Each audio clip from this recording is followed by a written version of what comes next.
Hey McGinn, welcome back to our Tuesday Read Aloud. It's Mr. Lohn. Good to see you again, and I'm excited to bring you the books today and a couple more later this week because it prepares us for Monday, which is a special day here at McGinn. We are going to have our author visit Monday. It's still not quite like it used to be where the author would come to school. It's going to be virtual, but our author, Miss Elise Broach, is surely going to give us a great day. She'll go through her career as an author, how she gets her ideas, some of the obstacles she faces, and answer some of your questions as she presents to you on her life as an author. So I figured for today, we will do one of her picture books. This is by Elise Broach, and it's called My Pet Wants a Pet.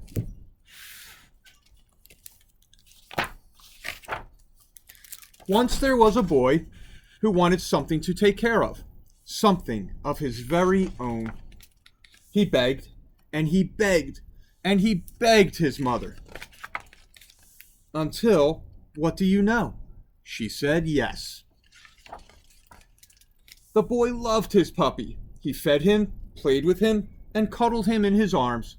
The puppy loved his boy. He licked him and jumped on him, and fell asleep in his lap. They had the best time together, the boy and his pet. Such a good time, in fact, that the puppy decided he, too, wanted a pet. The boy's mother thought this was a terrible idea. The puppy is your pet, she said. He does not need a pet. But the boy understood that the puppy wanted something to take care of, something of his very own. And so the puppy got a kitten, a furry orange kitten. Truth be told, the boy was surprised at this choice. Dogs chase cats, he told the puppy. And the puppy did chase the kitten, but only as a game. And afterward, he let her eat from his bowl and play with his ball, and they dozed in the sun side by side. In fact, they got along so well and had so much fun together that it wasn't long before the kitten herself wanted a pet.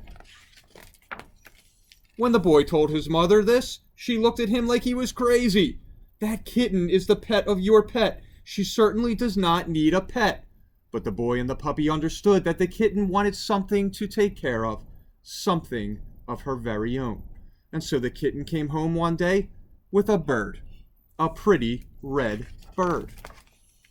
Now once again, this seemed like an odd choice. Cats catch birds, the boy told the kitten. And the kitten did sometimes pounce on the bird, but it really was all in good fun. The kitten made sure the bird had water and places to fly and perch, and they got along so well and did so many marvelous things together that soon enough, what do you think? The bird wanted a pet. Now this is getting ridiculous, said the boy's mother. That bird is the pet of your pet. She does not need a pet. But the boy knew that she did. She really did. So the bird brought home a worm, a little green worm. The boy started to explain that birds eat worms, but then he decided to leave well enough alone. And the bird took such good care of that worm, and was so gentle when she carried him, and so quick to protect him, that before long, guess what? The worm wanted a pet. What? Cried the boy's mother. That worm is the pet of the pet of the pet of your pet. He does not need a pet. But the boy knew that even a worm might need something to take care of, something of his very own. And so the worm found a flea. It was a tiny brown flea, and it hopped all over the house, while the worm had trouble keeping up with it. But he followed the flea and looked after it, and soon they were the best of friends. Such good friends, in fact, that in no time at all, can you imagine what happened next? That's right, the flea wanted a pet. Absolutely not, said the boy's mother. That flea is the pet of the pet of the pet of the pet of your pet. But no more pets. But that didn't stop the flea, because of course he wanted something to take care of, something of his very own. So the flea decided the puppy would be his pet. Oh, life was wonderful. The boy and the puppy and the kitten and the bird and the worm and the flea were as happy as could be, because they all had pets. But there was someone, a special and important someone, who was not happy. She wasn't happy at all. Now, the boy and the puppy and the kitten and the bird and the worm and the flea were a little bit worried. None of them wanted to give up their pets. What were they going to do? The boy thought about this for a long time. And then he had an idea.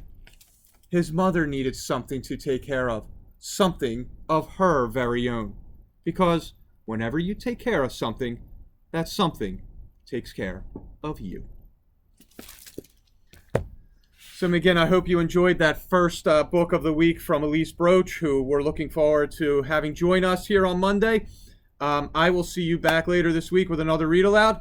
Have an awesome night.